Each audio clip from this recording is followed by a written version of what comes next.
leyendo este. Sí. De animales a dioses, interesante texto, ¿eh? ¿De quién es? De Yuval Noah Harari. Que El es judío, dices, ¿no? judío, sí. O sea, es brillante, ¿eh? Él es un entomólogo impresionante para mí, un investigador. O sea, magnífico, magnífico.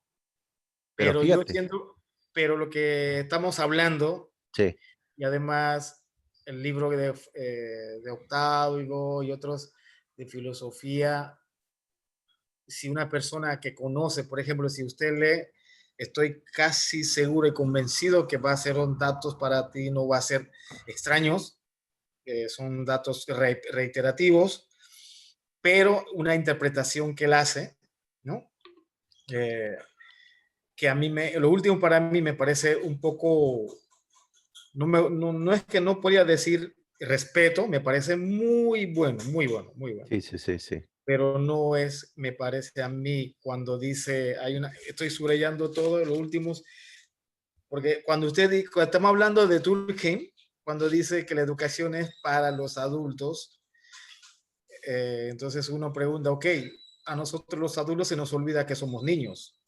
Entonces empezamos a imaginar cómo deben ser los niños. Se nos olvida. O sea, entonces siento que es un discurso ya hace tiempo.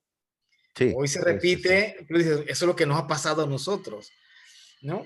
Él como dice que una cosa que yo entendí, eh, que me parece un poco peligroso, porque a esa época de nosotros no podemos estar echando la culpa. eh, Dice, mientras China y Estados Unidos estén en paz, los chinos pueden prosperar al vender productos a Estados Unidos, comerciar en Wall Street y recibir inversiones estadounidenses. Ese párrafo, yo no estoy de acuerdo. O sea, quiere decir, los Estados Unidos pueden hacer lo que quieran, nadie tiene que responderlo. Lo que está ocurriendo ahorita, los chinos están respondiendo a ellos, tú a tú. Y Sí, aparte, ¿qué moral totalmente. tienen los estadounidenses ahora para decir que ellos pueden hacer lo que quieran? Y tú no dicen, o sea, no estoy de acuerdo con ese planteamiento. Cosas así, de pronto empiezo a descubrir de 40, 100 páginas, como que él dice una cosa y de pronto, para que estar bien, entonces me parece que en ese sentido queda muy meloso para mí. Pues. Pero es interesante, tiene una información, o sea, muy, muy interesante por qué somos. Y estoy igual convencido, usted que ha leído tanto de filosofía, te vas a dar cuenta que es no digamos elemental, sino un conocimiento muy general, ¿ya? Y Y es que eso fíjate, una sí, vez más nos descubre que a nivel global la educación está mal. Porque si millones están sorprendidos con ese libro por una información e interpretación que me parece a mí no tan profundas, sino hace como nominaciones, denominaciones, y uno queda, wow. O sea, y eso me indica también a nivel mundial, la crisis educativa es de verdad que es muy serio, ¿no? Por eso me he quedado de pronto meditando acá, para acá, y además mi cultura cuna, ¿no? De decir, wow, a veces. Pero muy bien, muy bien. Está muy bien, maestro. qué bueno, Niguar. Y fíjate que, pues, como ustedes saben, el Estado de Israel como un Estado independiente viene a partir de 1947, 46, en ese tiempo que Inglaterra se separa ahí de Palestina. Actualmente hay un conflicto tremendo, como ustedes saben, ahí en Israel, pues están los musulmanes, está la religión ortodoxa y también ellos, los judíos, que es la tierra prometida para ese lugar con mayor conflicto a nivel mundial. Y fíjate, curioso ese texto de este judío, porque los judíos muchas veces no se limitan mucho a hablar de política y sobre todo de cierta antropología. Como ellos, su texto, su libro sagrado es la Torá, todos los 36 libros que componen para ellos toda la Biblia, porque para ellos no existe un nuevo, un antiguo testamento. Entonces los judíos simplemente siguen su ley, su norma, su canon. Y fíjate que este judío que tú expresas me recuerda a otro, a un holandés del siglo XVII que te recomiendo si puedes, consigue el libro. Se llama Benito Espinosa, Tratado de Ética. Se conoce como Baruch Spinoza, pero es Benito Spinoza. Él tiene un tratado de ética fantástico de Baruch Spinoza. ¿Cómo se llama el libro? Tratado de... Tratado de Ética de Spinoza, de hecho un servidor tiene el libro, es un libro pequeño, pero habla sobre los conflictos judíos, sobre el mundo el porvenir del mundo. Recuerden que los judíos piensan del presente al pasado, no del presente al futuro, como la cultura occidental. ¿Me Nos, repites eso, por favor? A ver. De ética. Tratado de Ética, los No, no, judíos, no, lo que acaba de decir, que los judíos piensan del ah, presente al sí, pasado. ¿Cómo? los judíos piensan del presente al pasado. He ahí su vestimenta, he ahí su forma de ser, porque dices, ustedes son antimodernos, son antaños, son... Sí, porque ellos no piensan como los occidentales, como nosotros, que todo lo que va a venir es lo mejor, en el futuro, el mañana. Esos son los occidentales. Pero la cultura oriental, que de ahí surgió el judaísmo, que tiene más de 2000 años, ellos siempre van a pensar hacia el pasado, porque para ellos lo mejor ya pasó, para ellos lo mejor ya sucedió, no va a suceder. Fíjese, curioso, yo cuando he analizado, eh, hay un libro de un alemán que lleva a México por ahí del 43, 44, se llama Juan Brom. De hecho, mi esposa tiene los libros de hecho, se nacionalizó mexicano, estudió en la UNAM, es historiador. Hay un libro que se llama eh, Entender la historia de Juan Brom. Cuando puedan, consíganlo y analiza precisamente este mundo oriental, este mundo occidental, y no se les olvide, para la cultura occidental, lo mejor es lo que va a venir. Pero para, por ejemplo, la cultura maya aquí en México, para ellos el futuro ya había pasado. Lo que se esperaba era, pues, añadidura de lo que fue el futuro. Entonces, esto es importante que lo analicemos bien. Cada una de estas culturas, este judío que expresa este libro, pues él habla de la concepción oriental. Ahorita, si se dan cuenta, Estados Unidos ha apoyado mucho a Israel, porque ahorita Israel tiene un conflicto terrible en la Franja de Gaza con los palestinos, con los islámicos, porque Israel es débil, está enfrente de grandes dificultades, entonces es difícil. Y precisamente el libro que les dejé era del Ran Lahar. Ran Lahar estudió en la Universidad de Israel. El libro que vimos de Salir de la Caverna, este profesor estudió Israel, el profesor que fue mi profesor. Y muy Él, bueno, muy bueno, muy bueno. Me gustó. Hasta yo tengo apuntado ese libro, lo que usted me pasó, la introducción. Cuando me toca dar la clase sí, en la U o en la universidad, voy a mandar a leer eso, pero en arte, porque es una gran, gran introducción como para filosofar sobre la danza. No al arte, sino, o sea, me gustó mucho, mucho, mucho, mucho, mucho. sí, sí. Hay otro, fíjate, ahorita que hablas tú del cuerpo, porque el cuerpo, por ahí les envié un libro de un filósofo francés que se llama La filosofía se ha vuelto loca, donde actualmente se desprecia el cuerpo, tipo, acuérdense que hay una corriente agnóstica, los gnósticos surgieron en el siglo II de nuestra era, donde ellos rechazaban el cuerpo y lo importante es la conciencia, ¿no? Determinar actualmente, por ejemplo, lo vamos a ver más adelante cuando veamos ya la teoría del aprendizaje, pero enfocado en nuestro tiempo, hay ideas disparatadas. Por ejemplo, en el caso de autodeterminar mi sexo, ya ves que la ideología de género es eso, autodeterminar mi sexo. Hoy, por ejemplo, hoy quiero ser mujer, el profesor Josefina, mañana seré hombre.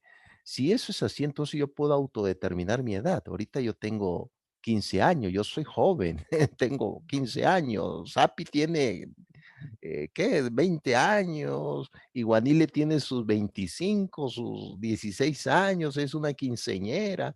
Entonces, son ideas ridículas, pero están llegando al ámbito escolar. Entonces, eso es importante porque la epistemología de la educación no solamente describe qué es la persona, sino te ayuda a entender qué es, cómo se desarrolla, cómo se da. Hay un libro de un ateo brutal, le he dado rastreo durante largo tiempo. El profesor se llama David, es profesor de Oxford. Él tiene un libro que se llama El espejismo de Dios. Si alguien quiere ahondar un poco, tengan mucho cuidado porque es como si Es como si uno lee a Nietzsche en estas épocas de pandemia terrible, ¿no? Nietzsche habla de la muerte, de que entonces hay que tener cuidado qué tipo de literatura leemos en estos tiempos de confinamiento, porque en vez de que nos ayuden, nos puedan generar ciertas tristezas, y eso Gracias, es maestro. difícil, Gracias. ¿no? Entonces, ahí cuando puedan revisen el espejismo de Dios de este hombre David, que por ahí estuvo debatiendo con el obispo de Canterbury, un debate ahí en Oxford. Pero bueno, ese es lo que habíamos hablado. Entonces, hay que pensar bien. No todas las culturas piensan de forma semejante, y eso es bueno, porque existe esa diversidad de ideas, de tratados.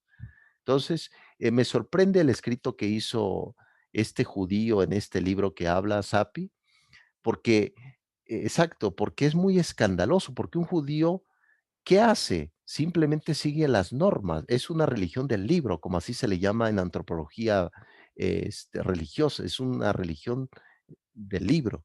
Entonces, fíjate, a Baruch Spinoza, él de hecho criticó la idea de Dios, la sustancia, y fue desterrado. De hecho, en la tumba le pusieron maldiciones, maldecimos a Baruch Spinoza. Fue desterrado lamentablemente Spinoza, el holandés, de la sinagoga porque él iba a ser rabí y de hecho vivió una vida muy pobre, se dedicó a hacer ventanas, se dedicó a pulir vidrios y de tanto pulir el vidrio, las partículas le iban entrando y le ocasionó más adelante una enfermedad terrible pulmonar y murió tristemente Baruch Spinoza, pero nos dejó este tratado sobre ética y yo creo que es un tratado fantástico. Muy bien, vamos a ver ahora dentro de la epistemología de la educación a otro pensador de Viena. Yo lo aprecio mucho. Era pues un hombre, un personaje, nada fácil de entender. Yo lo vi, de hecho, cuando estuve en el seminario, en ese tiempo estaba yo fuera del mundo. Ahorita soy mundano terrible, así como Sapi, que soy mundano, me he vuelto mundano.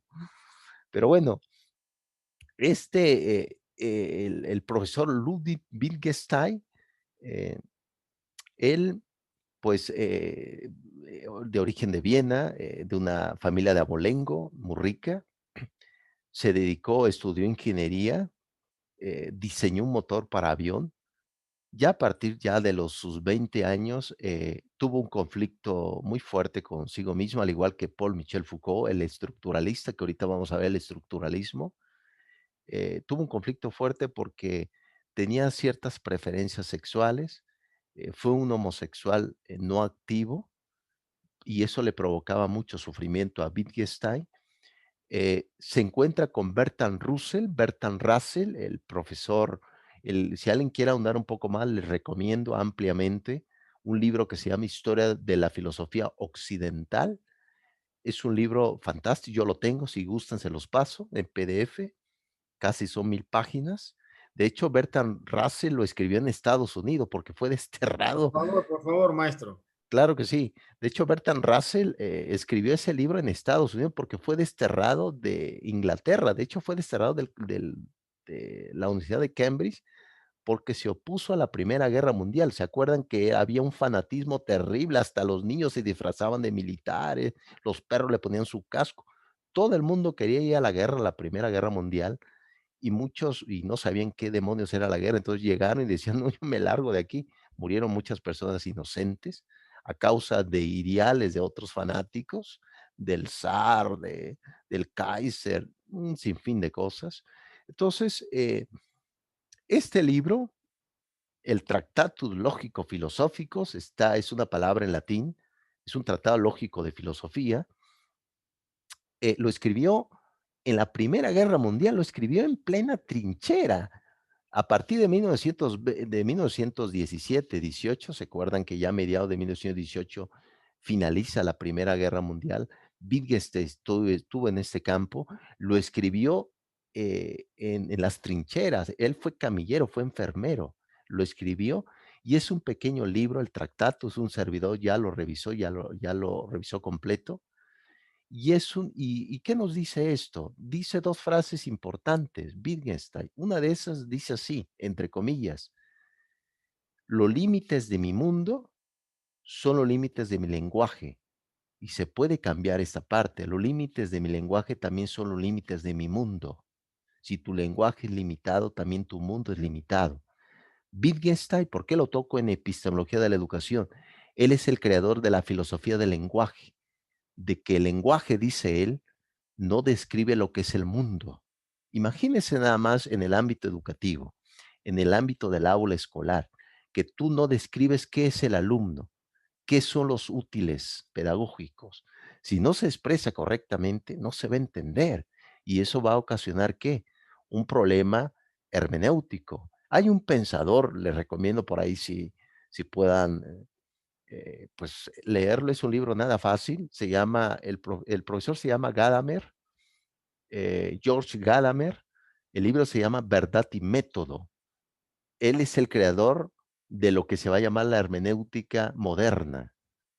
Gadamer, George Gadamer, la hermenéutica, como ustedes saben, surge de las Sagradas Escrituras, de la Torá judía, de la Mishnah, del Talmud, y también de lo que es parte de la Biblia, parte del Corán. ¿Se acuerdan que el Corán tiene asoras, que son capítulos en árabe? Surge ahí, porque una cosa es decir algo y otra cosa es interpretar. Entonces, la interpretación tiene que ser adecuada porque ustedes saben nada, imagínate nada más, Api, que tu esposa te dice, a ver, Sapi, vete a hacer el desayuno, unos huevos cocidos. Y tú interpretas mal y terminas haciendo, por ejemplo, una machaca de res. No, no sé, ahí va a haber conflictos en Tijuanili, ¿no? Va a decir, oye, ¿qué pasa, Sapi? ¿Qué hiciste? Pues esas pequeñas dificultades del lenguaje pueden ocasionar grandes males. Entonces, Wittgenstein lo aprecio mucho porque él ha aportado un estudio lógico de lo que uno puede entender adecuadamente como un lenguaje. Imagínense nada más que yo estoy dando mi clase y resulta que estoy hablando del eurocentrismo, ¿no? Que siempre hablamos ahí del eurocentrismo y resulta que el grupo de estudiantes no me comprende. No es que ellos no sean capaces, sino mi lenguaje no es adecuado para ellos. Entonces, eso es importante que no se olvide cómo describen la realidad ustedes, cómo lo dan a conocer y de qué manera lo expresan. Hay otra frase de Wittgenstein, de hecho Wittgenstein cayó como si fuera un místico, pero era un filósofo ateo. De hecho peleó con Bertrand Russell, tuvo conflictos terribles. Bertrand Russell fue su sinodal. La tesis del tratado fue una tesis doctoral, al igual que su tesis de ustedes, que no me lo han enviado, por cierto, nada más me hacen promesas como si fuera un partido político aquí del Estado de México, como si fuera el PRI. Ustedes me hacen promesas y nunca me envían sus investigaciones.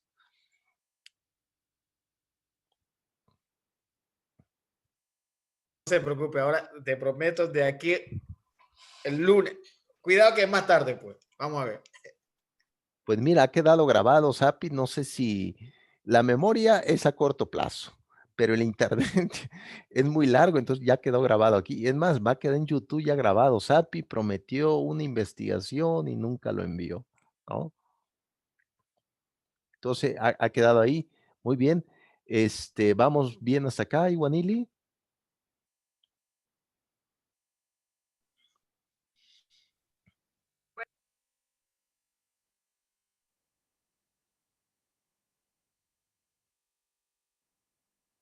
Me parece que no te escuchamos, Iguanili, no te preocupes.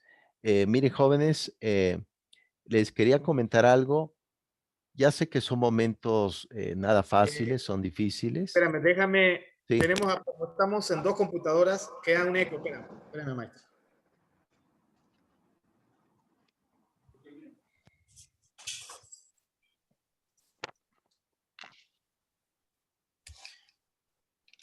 A ver.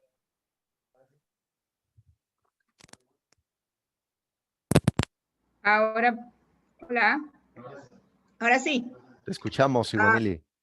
Ok, es que ese es el asunto aquí, que como los dos nos conectamos, Sí, uno tiene que apagar, porque si no la interferencia no nos permite. Nada, lo que quería comentar del tema que nos toca ahora, más que nada para fortalecer un poco más del pensamiento que venimos desarrollando con estos autores tan geniales. Y definitivamente yo cada vez me convenzo cuando escucho las teorías y cuando escucho, bueno, como usted, maestro, conocedor de grandes filósofos, la educación definitivamente está ahí, presente. El individuo, el ser humano es el que tiene que interpretarlo.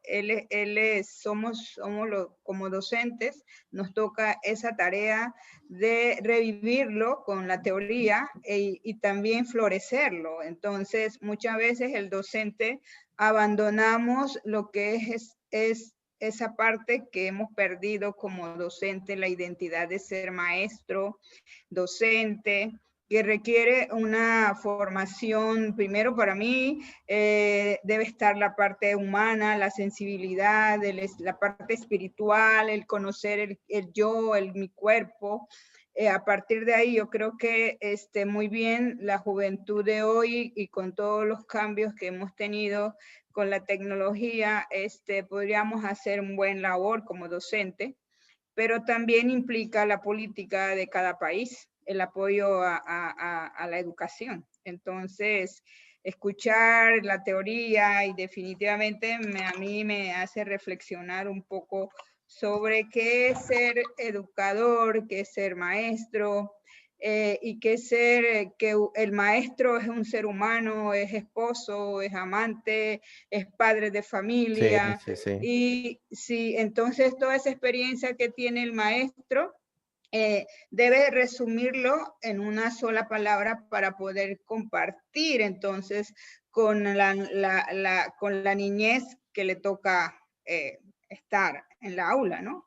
Entonces, definitivamente lo interesante que hay lo que comentó también del occidente, del presente al futuro, las teorías de cada cultura, ¿sí? En el caso de nosotros como grupos indígenas, nosotros siempre estamos reviviendo el pasado, porque el pasado, por ejemplo, nuestras culturas, que son culturas milenarias, nos ha ido recordar las palabras sabias de los abuelos, nos hace fortalecer, nos hace revivir.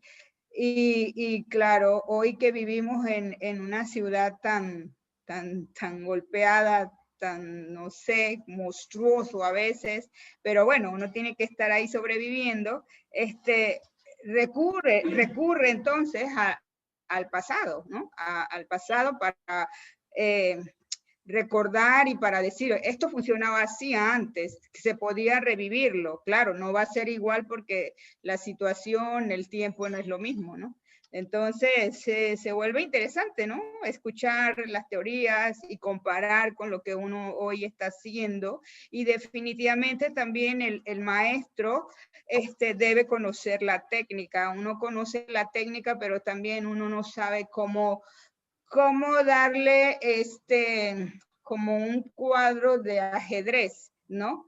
Me parece, porque es cierto, una buena técnica, el docente, si sabe su propia, la técnica en sí, pues, la metodología adecuada, su aprendizaje, lo puede llevar bien, pero si uno no tiene una buena técnica de enseñanza, creo que también ahí, implica que, entonces, como lo viendo, dijo usted, no sé si el estudiante me entendió o no sé, también es la descripción de la teoría, y también yo siempre digo que es mala interpretación, ¿no? No sé, siempre me ha gustado decir, bueno, quizás fue mala interpretación, tenemos que volver a interpretar, eso no fue así. Entonces, son elementos, conceptos que creo que en mi caso muy particular me hace reflexionar y seguramente me fortalecerá para mis trabajos que estoy realizando y para mi trabajo de doctorado al final. Creo que cada vez más va cambiando de horizonte, porque si yo tenía una idea anteriormente, quizás lo puedo ir cambiando, porque definitivamente conocer otras teorías, te va a ir dando como un camino diferente y eso es el resumen que yo puedo decir hoy. Excelente, gracias. Agradezco tu punto de vista, Iguanili. Y en efecto, un docente es padre, un docente es madre, un docente es compañero. Y en efecto, eh, son momentos difíciles. Fíjense que hay fíjate, Iguanili me hace recordar a un romano llamado Lucrecio. Lucrecio tiene un texto que se llama De Rero Natura, de la naturaleza de las cosas. Es lo que significa en latín rero natura, la naturaleza de las cosas. Y Lucrecio describía cómo una pandemia eh, pegó fuerte en ese tiempo en Roma. Entonces, lo que estamos viviendo ahora ha pasado ya, en siglos pasados. Aquí lo interesante es observar cómo sobrevivió las personas, cómo lo hicieron porque también se aislaron. Por ejemplo, la peste negra y las gripas, la gripe española y demás, también hubo aislamiento. Entonces, como nosotros somos protagonistas de este siglo, pensamos que no ha pasado, pero cuando nosotros ya no estemos y vendrá otras generaciones, también va a pensar lo mismo que nosotros. Fíjense que el propio Hegel llegó a comentar que el mejor siglo para Hegel era el siglo XVIII. ¿Por qué? Porque él vivía ahí, ¿no? Él vivía en ese siglo. Entonces, cada uno, claro, trae agua a su molino, pero tienes toda la razón, Iguanili, y sobre todo también tomar parte del humor, porque también la historia nos da consuelo que todo estará mejor, ¿no? Es claro que nosotros traemos toda la idea occidental de que todo lo mejor va a venir, que a lo mejor todo lo mejor ya está pasando, ¿no? Aún en este problema del COVID, hay inclusive agradecimiento, estoy seguro que a ti te ha pasado, Iguanilia, Sapi, que hay alumnos que te dan las gracias, muchas gracias por su conocimiento, me ayudó mucho su materia. Esos son progresos. Y uno pensaría, bueno, ¿esto qué es? ¿Qué es todo esto? Pero ayuda para entender cómo lo vamos a hacer, pero no hay que preguntarse también qué vamos a hacer, sino cómo lo vamos a hacer. Yo creo que ahí está la diferencia, cómo lo vamos a hacer para ir trabajando muy bien, Iguanili. Por ahí me platicó Sapi de la dificultad que has tenido y pues yo lo único que te puedo decir, pues hay que seguir caminando, Iguanili. Vendrán también retos y yo creo que también tu fortaleza puede ayudar a tu esposo, a tu hijo y sobre todo a personas que están cerca de ti para ir trabajando. Muy bien, excelente, excelente, muy bien.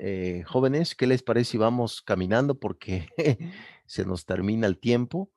Ya ahorita ya mi sapo ya se fue. Estaba tomando ahorita agua fría, así como si fuera estoico, agua fría, todo para mantenerme pues aquí en esta realidad, ¿no? Pero muy bien. Bien, acuérdense que el concepto de la Piscis significa naturaleza, en griego, naturaleza Piscis, y lo vamos a ver. Le digo que a raíz de lo que me platicaron que la siguiente semana es la última sesión y cosas así, me han movido un poco mi ontología. Voy a indagar bien qué es todo esto. Pero acuérdense que el pedagogo, el teórico de la educación fue Juan Jacobo Rousseau. eh, este hombre que de hecho Jacobo Rousseau era un hombre muy rebelde. Les voy a contar rápidamente su historia. Él él se va de la casa, anda ahí en el campo deambulando, es vagabundo. De hecho, entra a robar una casa y lo descubren. Entra a robar una casa Rousseau y una mujer ahí le dijo: "Él fue". Entonces, Rousseau, ¿qué hace? Le echa la culpa a una pobre mujer, a una sirvienta. Y de hecho, ese acontecimiento de que ocasionó Rousseau el robo de la casa, le provocó que en el futuro siempre soñara con esta pobre mujer, porque Rousseau le echó la culpa a otra mujer. Fue amigo de otro pensador brillantísimo llamado David Hume. David Hume fue de origen escocés, no que fue a Inglaterra, y David Hume es el creador del libro Ensayos sobre El entendimiento humano de David Hume, al igual que John Locke, que fue ensayo sobre la naturaleza humana, aquí sobre el entendimiento humano de David Hume. David Hume llegó a decir que no tenemos la experiencia del mañana. Su argumento de David Hume dice que no tenemos la experiencia del mañana. David Hume fue amigo de Juan Jacobo Rousseau, pero se pelearon. Hubo por ahí un conflicto, cada quien se fue por su lado. Y Rousseau nos dejó algunos textos escritos sobre la enciclopedia, eh, el contrato social. ¿Se acuerdan que el contrato social de Rousseau habla ahí y expresa de esta manera que dice que el hombre nace libre, pero la sociedad lo corrompe? Entonces, ¿qué hace Rousseau? Apela a la naturaleza. Él dice que lo mejor está en la naturaleza, un tipo de aprendizaje natural. Fíjense, actualmente muchas escuelas, claro, cuando regresemos, ojalá que sea pronto, muchas escuelas que están haciendo una educación ecológica, sacan a sus alumnos, dan clases en el bosque, caminan, van al campo, van a las praderas. Ese tipo de educación ya lo había propuesto Rousseau en el siglo XVIII. Entonces, en el contrato social habla de eso. Y hay otro libro educativo, si alguien lo puede leer o ya lo leyeron, excelente, se llama El Emilio, Tratado sobre la Educación de Rousseau, y habla precisamente de Rousseau. ¿Qué hace? Rechaza la educación libresca. Dice Rousseau que nosotros aprendemos conceptos, repetimos conceptos que nosotros mismos no sabemos qué significa, ¿no? A veces caemos en esa repetición extraña, nada adecuada, y no nos ayudan precisamente para que nosotros demos nuestro punto de vista, nuestra perspectiva, y no es nada fácil. Pero muy bien, entonces Rousseau apela a la naturaleza, apela al concepto. Hay un libro, se lo recomiendo ampliamente si quieren ahondar un poco más en el propio Federico Froebel, Juan Jacobo Rousseau, Iván Illich, Paulo Freire, Freud, el propio Montessori. El libro se llama La cuestión escolar, críticas y alternativas, de Jesús Palacios, editorial Coyoacán. Es un pensador mexicano, claro, ha trabajado también en el mundo de España, el mundo mediterráneo, que es en España, pero aquí, por ejemplo, eh, la cuestión escolar, críticas y alternativas, él analiza de una forma fantástica lo que es el concepto de cada uno de estos pensadores y qué pensaba sobre la educación. A Rousseau lo podemos llevar al aula de clases, sí. ¿Cómo le podemos hacer? Sacando a tus alumnos del aula de clases, caminar, salir a las calles, a las periferias. ¿Por qué? Porque la educación es de ahí. No se les olvide esto. La educación no es propiedad de la universidad, es propiedad del pueblo, es propiedad de la calle, de las comunidades. No se les olvide esto, Sapi y Guanili. No se les olvide esto, por favor. Muy bien, vamos a entrar al siguiente tema. Ya dejamos un poco a Octavio y Fulán. Vamos a entrar con un pensador. Yo, como filósofo, tengo respeto sobre la psicología porque mi esposa es terapeuta. Imagínate, nada más, si no tuviera respeto, hubiera problemas ahí con mi esposa, pero tengo mucho respeto realmente porque, bueno, la madre es la filosofía, sabemos todo, es como la Gaia, ¿no? Como le llamaban los griegos, la madre tierra, ¿no? En este caso, la propia filosofía es madre, y de ahí surgió la propia psicología, el estudio del alma, el estudio de la psique. Entonces, el profesor de Stanford, Dale, tiene un libro, yo lo tengo, si gustan se los paso. Se llama exactamente Teorías del Aprendizaje, de Editorial Pearson. Yo se los puedo dar con mucho gusto. Y vamos a analizar, él analiza cada una de las etapas de la propia educación, pero el punto de vista también psicológico. Acuérdense que la psicología no solamente ha estudiado, bueno, desde que el propio Freud, Carl Gustav Jung, el propio Levi Strauss, que ahorita vamos a ver sobre el estructuralismo, eh, han aportado, y la propia psicología se convierte en ciencia, pero también han aportado al ámbito educativo. Hoy vamos a ver a un fisiólogo ruso que gana el premio Nobel gracias al estudio sobre la digestión. Fue Iván Petrovich Pavlov. Vamos a ver hoy sobre el concepto de los reflejos condicionados del conductismo. vamos a ver ahorita al propio Skinner, Watson, y vamos a ver a un otro pensador, Tornay, igual profesor de Yale, y vamos a ver ahorita qué han propuesto sobre cómo se debe de educar, cómo se debe de aprender. No se les olvide esto, teoría del aprendizaje no solamente es filosofía, sino también psicología, pero abusado. Lo vamos a ver de una forma lejana, porque entrar al mundo de la psicología, ustedes que son educadores, ustedes que son doctores en educación, un servidor que es filósofo, son terrenos peligrosos, como entrar a la cocina antes de tiempo es un terreno peligrosísimo. Entonces vamos a ver prácticamente esto de teoría del aprendizaje. ¿Alguna pregunta hasta acá, jóvenes?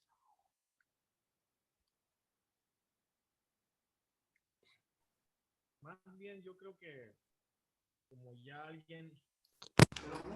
ya alguien lo dijera, Sí, eh, más que preguntas, prefiero estar teniendo más dudas, ¿no? O sea, no sé quién habrá dicho, como somos buenos ladrones de palabras, de ideas, es que cuando algo, que si nos está motivando y vemos, nos está creando, es importante. Así que yo no tengo, más bien me está saliendo cosas, ideas, no tanto preguntar qué es, sino esas, lo que usted provoca de alguna manera, es como que estamos como buen sembradores, como fueros artesanos del arte, pienso que está removiendo la tierra para sembrar, así que en eso estoy.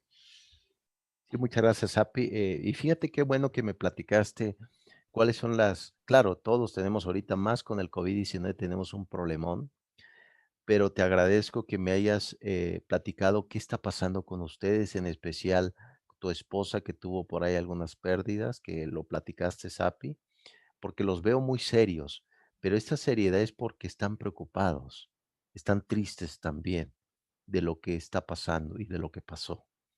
Entonces, claro, no les voy a preguntar por qué están serios, porque ya lo sé, por todo lo que está pasando. Y Wanili, te exhorto para que sigas adelante. Yo creo que vas a retomar el ánimo, porque la vida es eso también. Son momentos, pues a veces nada fácil. Hemos tenido pérdidas, el duelo. De hecho, en psicología se habla del duelo como una retirada, ¿no? Es bueno también retirarse del campo de batalla. ¿Para qué? Para organizar, para planear y sobre todo para sanar algunas heridas que a veces no quedan. Fíjense que hay un argentino llamado Darío Starriver. Darío Starriver tiene libros, uno de ellos se llama Filosofía Martillazos, y él habla que a veces nos duele el cuerpo, pero no tenemos ninguna herida visible. A veces a mí me duele el brazo o hasta el pecho. Dices tú, pero no tengo ninguna herida físico. Pues algo me duele el alma, me duele mi interioridad, me siento extraño. Y a veces uno quisiera tener empatía, simpatía también con el otro, pero a veces uno no se da cuenta qué realmente está pasando. Son momentos difíciles, Iguanili. Las palabras no son mágicas. Yo, un pobre filósofo como un servidor, ¿qué te puedo decir? No te puedo decir nada más.